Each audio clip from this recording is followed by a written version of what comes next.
In the land of the Urukar, there raged a terrible war between two groups.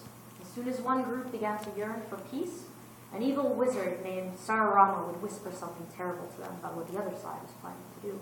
"They plan to attack you!" Saramar would snarl.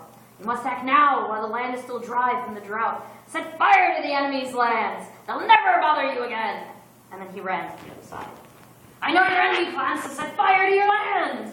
Quickly, you must set fire to their land before they can do the same to you." Before long, all of the grasslands in the countryside were ablaze, and both sides had completely destroyed the other. Only one man and one woman survived. They had seen the war getting worse and worse. They had tried to urge their leaders to talk to the other side, but none would listen. At last, the couple hid themselves deep in the earth with provisions to last many days, and so they were spared. After the great fire, they were the only human beings left on earth. From the safety of their hole in the ground, they could see the flames. They could smell the smoke still raging outside. After several days, when the worst of the destruction had subsided, the man crawled to the surface and stretched out a twig. Instantly, it caught fire. "It's too soon," he said, quickly returned to the safety of their den. The next day, his wife tried. And again, the twig smoldered and burned. For 8 more days, they tried. And on the 10th day, the twig neither burned nor smoldered. Carefully, they emerged from their hiding place to the surface. And they looked around. "Ashes everywhere," said the man. His wife murmured, "There is nothing I recognize. No grasses, no trees, nothing is left standing.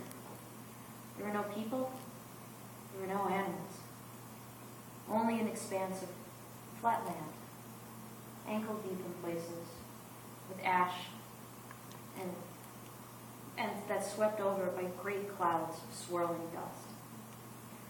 Suddenly in front of them loomed the evil wizard, Sararama himself. His cloak, red as flame, billowed about him. "How do you like it?" he said, snarling. "Of course, you too shall die soon."